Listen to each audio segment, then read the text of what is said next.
and then all of a sudden I look to my right and I see a half-ton Chevy Silverado whose hood is like shoulder height. And then boom, I'm on the ground.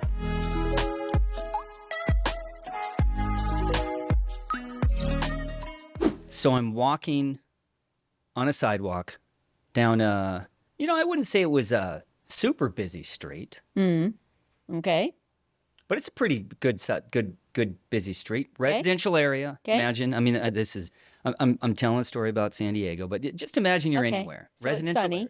Oh, it is sunny. Well, it's kind of dusky. Oh, okay, dusky. So not sunny. Walking on the sidewalk. It's for San Diego, it's a pretty good sidewalk.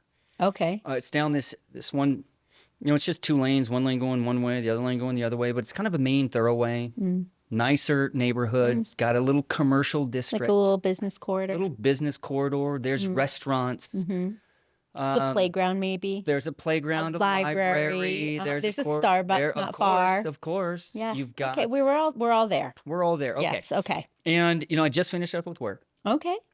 and I want to get to the other side of the street. Okay. We can Fair enough. talk as to why later, but I want to get to the other side of the street, right? And so because this street is, even though it's a residential area, it has so many sort of things going on. Yeah. It has one of those crosswalks where not just a crosswalk, but it has those giant Blinky lights. and those neon signs. I mean, have you seen those? They're like, if you see them from far, I feel as though they're like punching me in the face. That's right. They're like boom, boom, boom. Somebody has crossed, and so it's flashing. And I think, hey, you know what? Maybe it's going to turn off. So I better hit it again. So I hit it again, and it restarts the cycle of the flashing lights. Right, so imagine, right. So for those who can't see, my hands are going flash. Oh, flashy light Flash, hands. Yes. flash. Jazz hands. And so I start to cross the, it's like I'm feeling like a member of the Beatles. Oh, Crossing right. the road. Yeah. Maybe I've got Abbey Road. Maybe I've got bell bottoms on. Maybe I don't. I don't. Have a really cool shirt on. Okay. And I'm going around and everything's good because even though there's this busy street, I've done what I'm supposed to because I have hit the flashy light button. And the flashy lights are just being obnoxious to everybody. And I'm almost all the way through. And then all of a sudden I look to my right and I see a half-ton Chevy Silverado whose hood is like shoulder height. And then boom, I'm on the ground. Shut up. Yeah. But you know what? That wasn't me.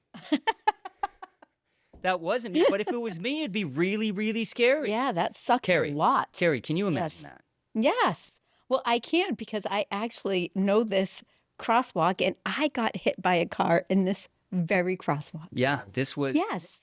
It wasn't like a hit. Well, you like got hit. You made contact. It made contact, but like they insurance code and insurance rules, that was contact. Well, if we're talking about insurance rules, then yes. But what was happening? Same crosswalk, right?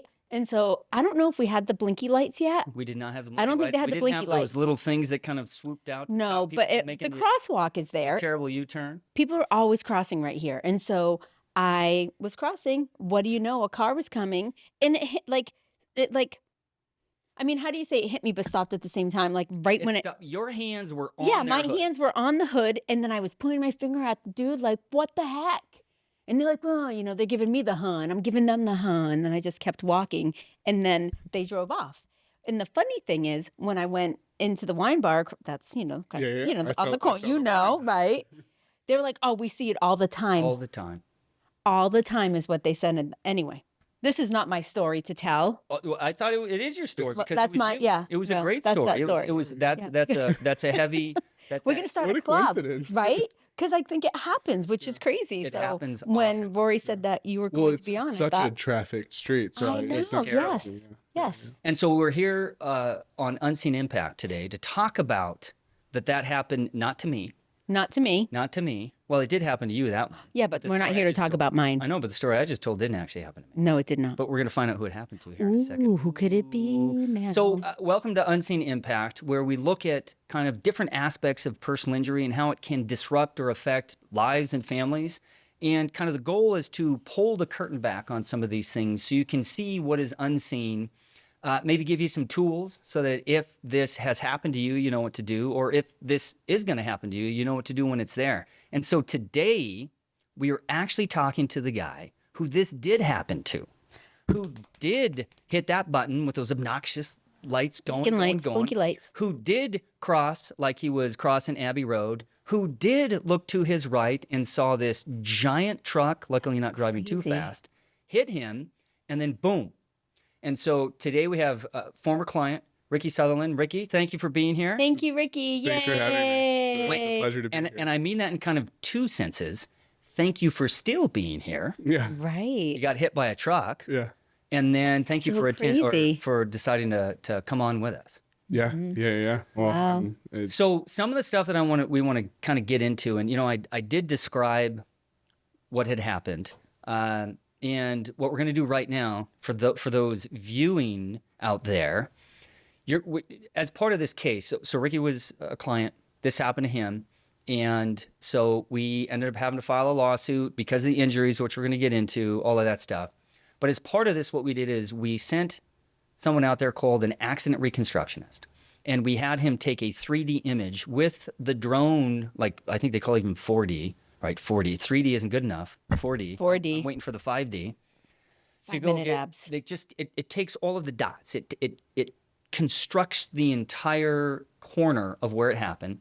Then he, the accident reconstructionist, gives that to somebody who creates an animation. And so what we're going to show right now is the animation. And so we're going to start it, and you can see Ricky walking with that fantastic shirt he has on, which we're able, the animator was able to recreate No, the wait, shirt. wait. Are you actually in the video?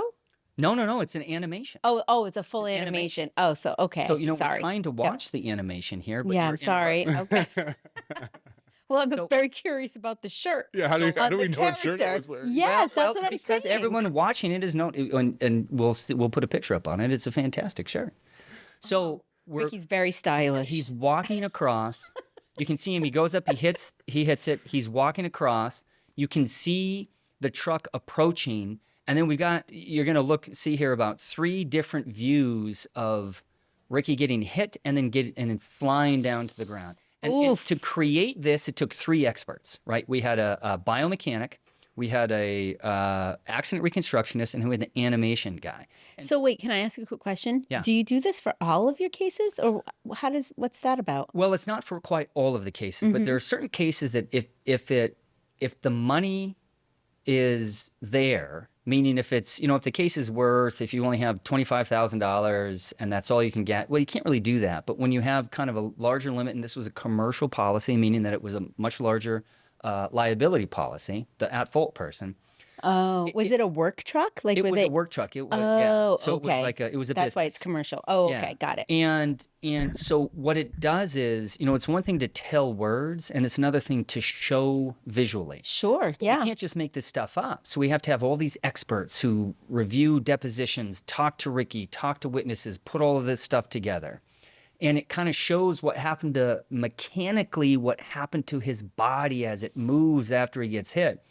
And I've handled a number of cases like this where really getting hit by the truck isn't what really hurts. It's when you slam down onto the asphalt is where you can get hurt. And so we just watched that. So you can see kind of what some of the things we can do to recreate and show what this looks like. And so what we wanted to do today is talk to Ricky just about his experience going through this process. What was it like before, during, immediately following? What went through your mind? Because here's the thing is, anyone who has something like this happen, they're probably going to have similarities to it. So take me back to that day. Well, I want to ask a quick question. yes. Well, I guess we can go back to the day, but I think that one of the things that we hear a lot is like from people who say like, I didn't want to call an attorney, And so I think that, well, tell us what happened that day, but I would be curious to know like when you decided to, because a lot Yeah. of times. Let's jump into it. Yeah. Why? It was an unremarkable day. It was. It was. But you had a remarkable shirt on. Yeah, I had a good shirt. Oh, it was a work shirt. I was the GM of a restaurant, so I have to look Oh yeah. presentable. Uh-huh. And otherwise unremarkable. Walking to my car, not expecting to wind up on the asphalt. And you've been to this place before. You've walked this before. Oh, I know. so I you know know these it. streets. Yeah, it's not like, okay. absolutely. Yeah, very. You know very to hit the familiar. button. Yes, no, to hit the button. You were in the side. And right, and you were right. Hit the button and then hit the button again. Yep. Because there were people coming towards me. So the lights were already flashing. So just, tapping the button. It wasn't Yeah. like Making sure it's not going to turn off halfway Yeah, exactly through. right. Yeah. Because, they'd probably already it obviously already hit the button. And feeling safe because there was people walking across the street. Right. I was walking across the street. Right. And yeah, all of a sudden, I don't remember any noise, just the light all of a sudden increasing in my and periphery. it's a tall truck. I have one.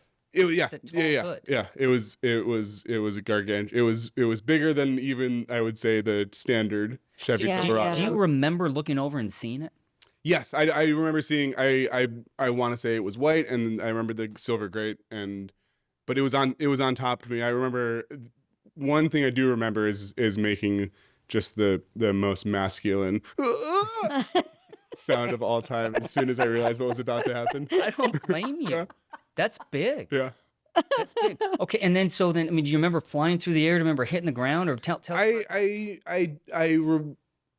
No. It's all so fast, right? It all happened so fast. I want to say I remember the impact, and I want to say that I remember the pain, and mostly I remember sitting on the asphalt and lifting myself up. What happened then?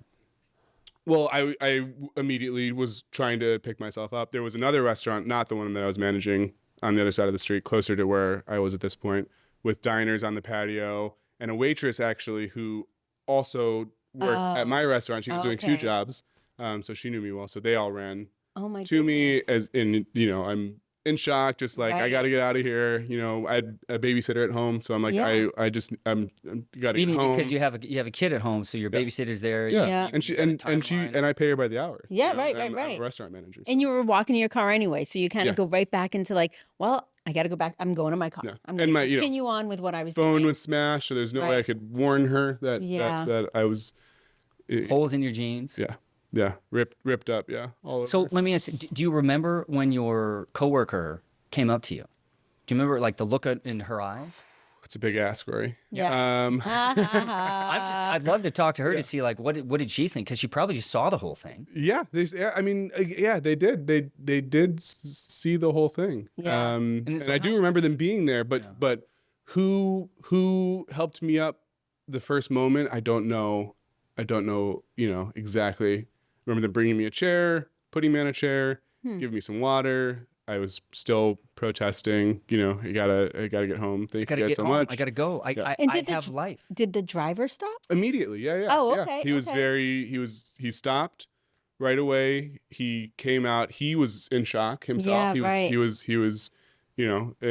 completely emotional about it. I remember at one point he was crying, and everyone was kind of consoling him, and I was like, I'm fine. I'm That's okay, so guys. funny. Yeah. But then he got back in his car and moved because he was still on the street. He moved Oh, and then came back. But Wow. I mean, you left at some point. So how long was it between the time that you kind of pick yourself up? I think it was about an hour until okay. I was able to convince them that I was okay. Yep. That's a long time. Yeah. What's Yeah. going through your mind at that point? Just that I had to Get home. I had to keep moving on with my night. Yeah, Things right. happen. And I think I've been in shock before, and the pain or whatever doesn't immediately set in, and you're not the most rational. Exchanging information with the driver and making sure that I had what I needed. And Yeah. Did you drive yourself home? I did. And do you even remember driving home? Do you think It's that not- was a good idea in retrospect? In retrospect, I don't know. I don't Yeah. answer that question. I don't know how shock affects Yeah, right. your motor functions, but Got you home. So what about like the next day, the next couple days? How did you feel? What were you thinking about? it was hard to fall asleep that night, so I knew that there was something wrong. So then immediately following the next morning, got my kid with somebody and took myself to urgent care. And yeah, I was still sort of in that in between. Like I'm like, aches and pains. Looking back on it, could you say that it was denial? Or do you think that it really, like the pain itself hadn't set in at that point? I think denial is a way to say it. Whatever the opposite of a hypochondriac, you know, somebody who always thinks that there's something wrong with him. I think I am the opposite. I think that I am always okay. Yeah. Where I'm not. So yeah, I think that's denial, possibly. Yeah. And then but at some point how did you come to the idea that, hey, this happened to me? I'm still I'm still walking around. I've got no broken bones. I'm not bleeding. How do you come to the idea that, hey, I'm hurt. This happened. I should find an attorney? It took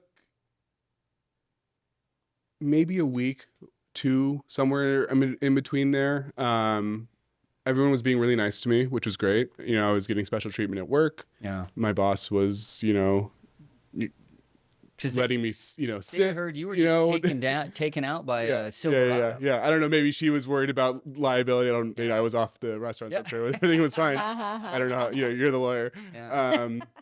But yeah, so I was being treated well. I was given a lot of flexibility at work. So I was feeling okay. And I got a call. I never had to follow up with their insurance. An adjuster from the driver's company's insurance called me first thing in the morning, I think before I'd even gotten to urgent care. So they were on top of it. So he called me. What were some of the questions? I'm kind of curious. He was super charismatic and nice at first. And then I remember there was one thing. Well, so general questions, how are you feeling? How are you doing? And I don't think I was giving away that I was feeling, you know, thought I was feeling okay. Yeah. So I was like, yeah, I'm hurt, you know, a lot of aches and pains. I remember I was worried about like the value of I had nice jeans on, nice shoes. Yeah, so I was like, really like, I was wearing some really expensive clothes that night, just so you know. And yeah, he's like, well, there's a settlement. Like, don't worry about it. Let's, you know, let me know how you're feeling after urgent care, and we'll sort this thing out very quickly. And I remember he asked me about either my birthday or my astrological sign, and it came up that I was a Libra. And he said something that kind of rubbed me the wrong way. He was like, "Oh, I love Libras. They're really easy to work with." Oh, which really? I feel like I came across as he was calling me a pushover or something. Well, you know, so random, isn't it? what's interesting is I tell people, you know, adjusters are trained professionals at this, and some of them will be, you know, sweet as honey, and some of them will just steamroll you, and they know the difference. Well, maybe they have to ask the astrological sign. Yeah. Just really figure out good which cop, route bad to cop. take. Yeah. This is a good point to say. So you're saying the day after you get hit by a truck, you have an adjuster saying, I'm gonna get you paid. It's gonna be quick. Now, when was this? This was the morning after the incident. No. But what time did it happen? Last week? Did it happen? It was. Oh, this was 2022. So June of 2022. Just over 3 years ago. So now, what I want to say, just take this little moment and say, do you think it would have been a good idea and to your benefit to take any money from them the first day, the first week, the first month? No, I mean, again, I was like, this is sweet, you know, might give me $1,000 for my clothes and my phone or something. Yeah. Right. But looking back on it now, yeah, no, it would have been a horrible mistake. Right. And so this is some of the stuff that we're going to kind of get into is that none of the, you know, these types of injuries, when you don't break a bone, you don't immediately see it. But the kind of injuries that have happened to you, it takes some time to kind of express itself. Well, what's funny is we spoke with an insurance guy recently, and the broker, and we were like, oh, okay, like, what do we need to know if there's like an accident? What should people do? And he's like, never say you're sorry when you get a car. He's like, don't be like, oh no, that was my fault. I didn't. He's like, no, you just changed. Like, here's your right. Like, don't. And he's like, and then don't talk to the adjusters right away. They're gonna. He's like, you need to sleep, write everything down. You know, like sleep on it, have a good dinner. Wait, you know, like because what you say right away on those recorded lines make a huge difference, right? It will be held against you. Yeah, and so it was just really interesting. I was like, oh, I would never consider on that phone call that I was being recorded. Right? Yeah. You're just sharing your astrological sign. When did you decide to get an attorney, or how did that come about? It was bullying from my friends and my girlfriend. They. You didn't want to. No, no. Again, I'm always. Well, you're a Libra. I'm always fine. Yeah, I'm easy to work with. Yeah. yeah, that comment for sure, was the first catalyst. But yeah, I think after a week or so of the aches and pains sort of not getting better and even worsening, just took the advice of friends and family, and got connected to Rory through my girlfriend. Knew a lawyer and recommended Rory, and we called. So then, what I want to kind of look at as well is at this process, is there a point that because I mean, if you don't mind, what were the things ultimately that happened to you? In terms of injuries and You had a Well, whatever he's Yeah. willing to share. yeah, no, of course. We have a lot of viewers. Yeah. It was just a steady worsening in the back and the hips. cognitive issues.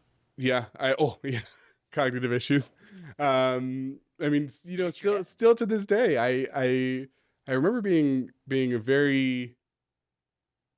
I never took a note in my life, in high school, and got pretty good grades for doing the bare minimum. And something changed, I couldn't remember things that I wasn't writing down. So can you give us at work, at home? What do you think? I mean, work showed itself first. Yeah. Just in meetings, daily tasks, new projects, things that were discussed that by the end of the day, just gone from my brain. So did you end up having a brain injury? Yeah. You did? Yeah. Oh, no way. I'm sorry. That sucks. So thank you. Oh. Wow. I mean, and luckily it's an evolving process. And when you get, so one of the things with the brain injuries, when you get hit like that, and for a brain injury, you don't have to hit your head. It can be that whiplash. And so if you imagine, I've got my one fist clenched and I've got my other hand kind of over it. You think about the second hand that's over the clenched fist as a skull, your brain is kind of this gelatinous thing. And so if you go forward, you have a stopping point where the bone stops, but the brain is still kind of moving forward.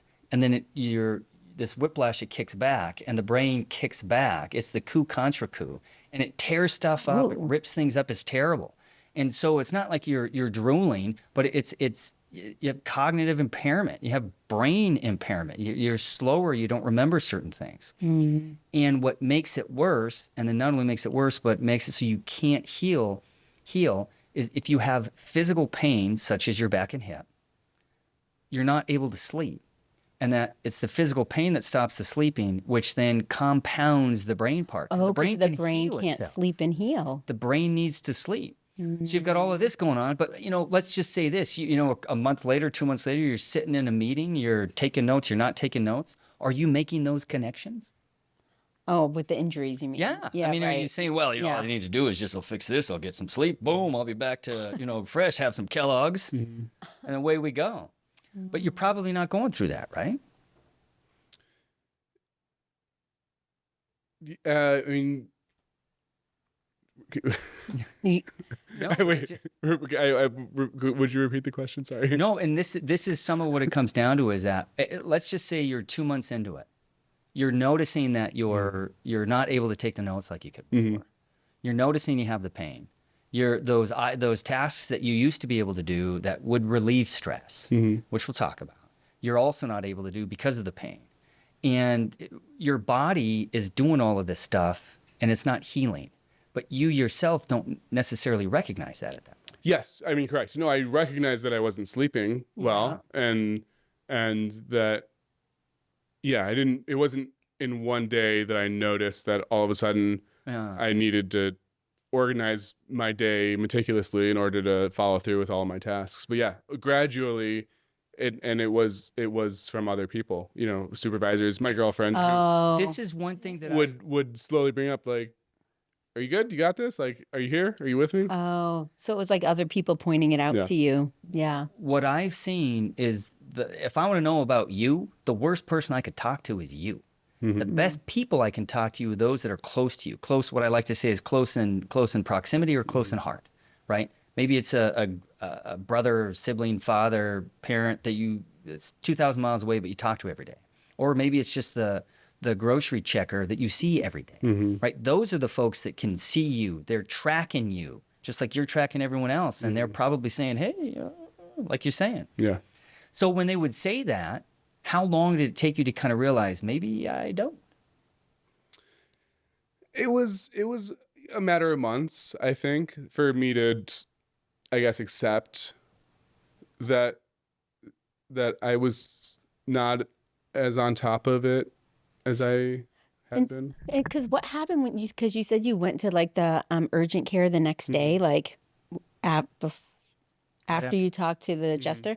So what happened at urgent care? Were they like, they did a couple x-rays and you can't see much on an x-ray. So, right.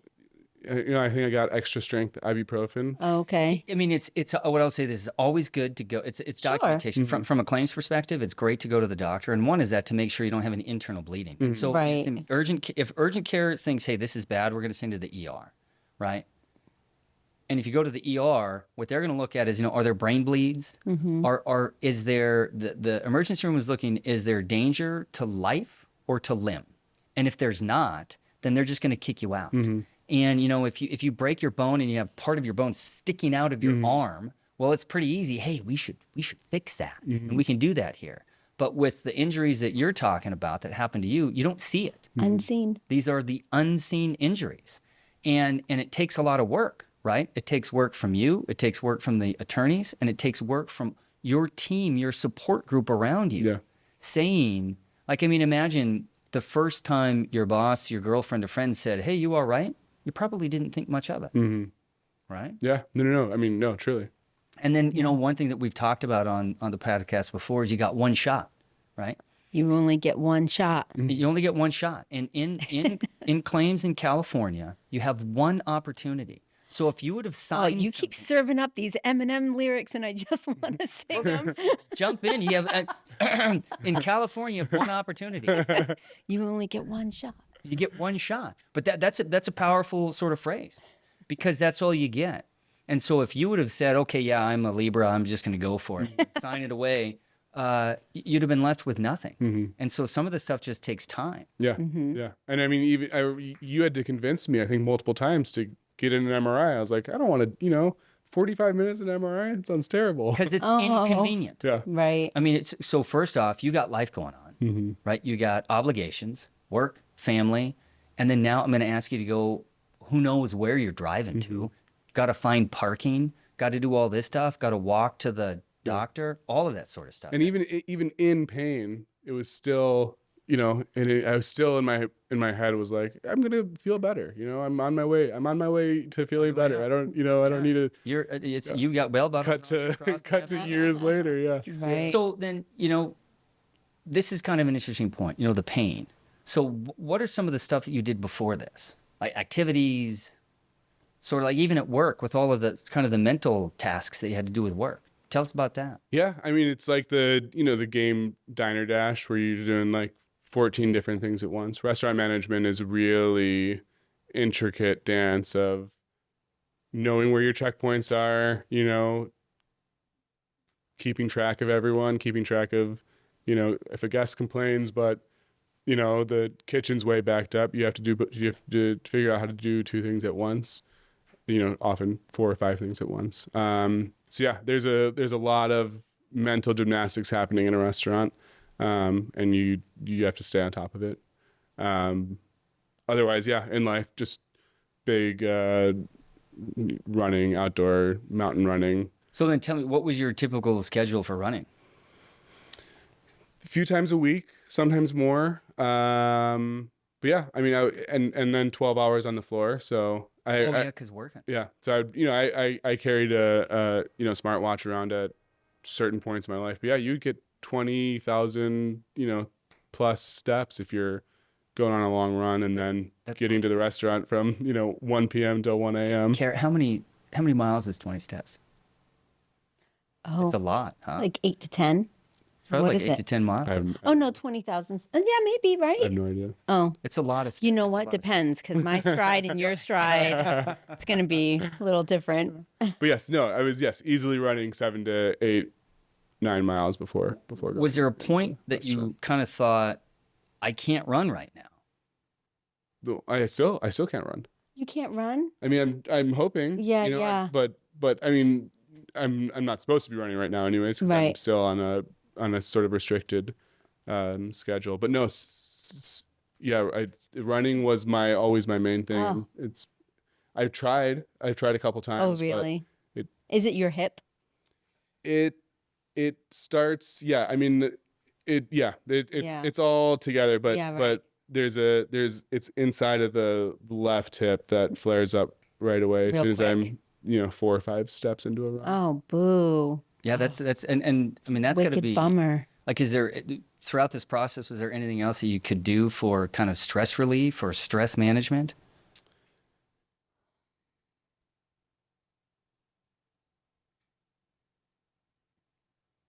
Not that I noticed. Not that I was actively doing. I mean, I was still going on dates and taking my kid places. I mean, you're living. Yeah, What I'm yeah, saying, yeah, like, yeah. we all live, but what about the stuff? Sometimes you go running, you go walking, not necessarily because you want to, but because you say, hey, I need to go do this for Yeah. my own mental health. Yeah. I mean, yeah, walking. Yes. I will take long walks, but it doesn't feel. It's not the same as running. No, not as a good run. Yeah. And how long had you been running before? Since high school. Yeah, like Okay. since I was 15, 16. Yeah. So But even before then, in middle school, I would run laps because I always got in trouble with the principal. So somehow in my middle school, they still made me run laps, even though it seems like some They're like, ancient drop, torture. give me 50. Yeah, Like, yeah. what? that's fun. Crazy. So then Jeez. tell me more about kind of your experience, because some of this stuff is, you're going through, it's kind of a long process. It took about 3 years in all, right? From the time it happened until the time it was done. And how do you feel throughout this whole time? Are there swings? Is there ups? Are there downs? What? Oh yeah, I mean daily. Like my girlfriend will laugh at me because sometimes 3 times in a day I'll be like, I feel great. I'm optimistic. This is a great day. And then halfway through the day, I'm like, this sucks. This is terrible. Like, I hate myself. And then by the end of the night, I'm like, I feel okay. So swings for sure, long-term and short-term. Monotonous. It's a monotonous feeling, not feeling yourself for such a long time. Yeah. Yeah. Kind of a sense of loss. I feel like one of the things that I've learned about the law just by being married to Rory is how long these cases take. Did you find like it's been like 3 years, right? And so I'm always like, if I hear him reference a name, we don't really talk about his work a lot. Now we do because we do it here. But I'm like, really? That person still? Because it just can take so long. And I think that people have a misconception about that. Yes. Yeah. It does. It is a long process. I think partially I feel like I helped drag it out by fighting, you at certain turns and, like, But I think fighting that's you- common. yeah. That's part of it. That's the point. Like people If don't I had just realize. listened to you every step of the way from day one, it would have been Did 6 everybody months. hear that? Well, it would have been 6 months. Good. Yes. Yeah, no, without but- So question. coming back to the one shot, it takes time to kind of realize. And when that sort of thing happens, it just takes a long time. Yeah.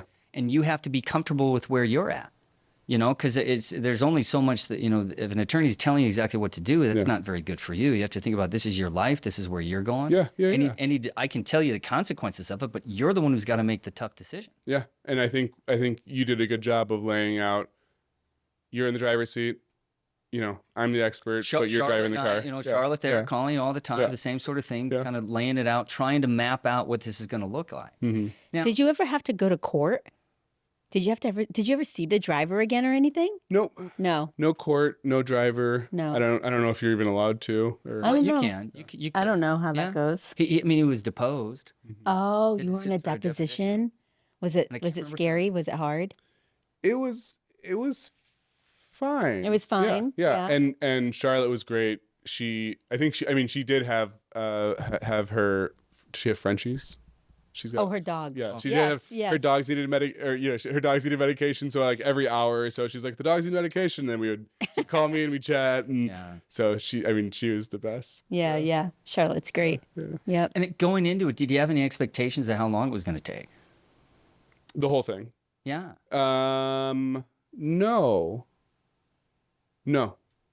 Right? You kind of just were like, oh, I'll No. reach out and whatever. Yeah. Probably in a reasonable amount of time, which I think 3 years probably not. Yeah. And I'm sure you Right? said it takes Yeah. a lot of time, but Yeah. It takes a long but I'm I'm You're a stubborn Libra. and optimistic, and I'm like, we'll be done and dusted, in 6 months to a year, I guess Right. was my envision. Yeah.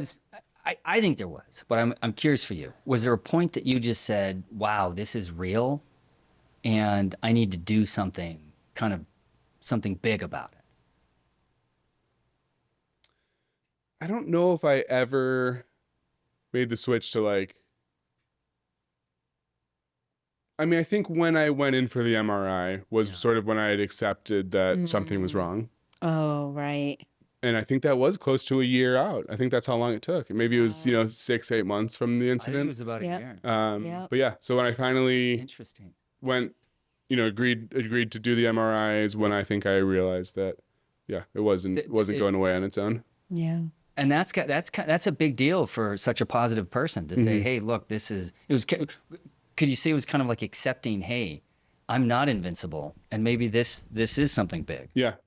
I do remember, sort of picturing myself as Superman, who took on the car and was fine afterwards. So I think that I liked that Well, that image of myself. You did. Well, it's funny because Nick, right? Was that your friend? So Nick had even said there was this witness statement we got. This was fantastic, and he said, literally, if there's one person who I know who could get hit by a car and get up and walk away, it's Ricky, right? Oh, wow. And so for me, it was his speech was so powerful because he just talked about, hey, positive, always going, always this, handle 15 things at one time, always running with him.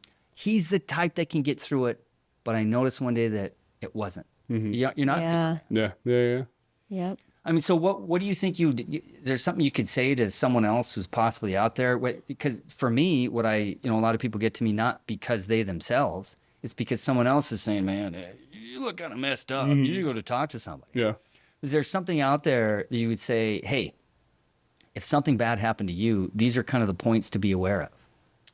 Yeah. I just think it's important to trust an expert in any field. So I would recommend that anybody who gets into a situation, possibly an accident like this, that they seek advice, And so something has to do with, go ahead. Well, I was going to say, we have like this friend and there was like a little car accident and she was like, oh, whatever. And I was like, well, you should talk to Rory. Maybe like ask him, and she said, I don't know. But by the end of her process where she like had the insurance company who were like, yeah, just sign this thing. And had she signed it, like not You're one shot. her one shot. So now she's always like, everybody needs to lawyer up. You just call someone, you should always ask questions. Just call them because they don't care. They'll answer questions. And she's like totally different because she went through it, And so like when you've gone through it, that's when you have the experience to tell other people like, hey, you could at least just talk to insurance. Like get some advice from the professionals. It doesn't hurt a consultation. Right. Because the worst thing that's going to happen is it fizzles out. Nothing goes. Right. Yeah. But some of it is that the cards are always stacked against you. And that's the problem, right? They have the money. They have, science and research behind the questions that they're asking you, because the questions they're asking you also are kind of directing you into one way. Now, luckily, there was something in the back of your head that was like, boing, Libra. Yeah. What? I don't like Not that easy to deal with. That's so funny. But you look at, something like this, in most of the cases that I have, it takes a year to really know where people are at. And it takes, I just have to kind of, hey, just go through the process, journal, write things out, figure out kind of what's going on, document this sort of stuff, because it takes that much time. Right. But it's kind of wild, right? So looking back on it now, what do you think you would tell somebody else when they got into it if something else happened? I think I would tell them, one, you don't know what you're feeling, like what your body is lying to you to a certain degree after that, because it's protecting you from Right. everything that's Oh, going that's a on. good point. I don't know, I'm not a doctor. Yeah. No, but from your experience, right? yes. You're like, okay. And like you said, you're your own worst judge Judge, of yeah. yourself. So I think any time that something goes wrong, I think that you need to take stock and you need to seek advice from, not only experts but friends and family, and Yeah.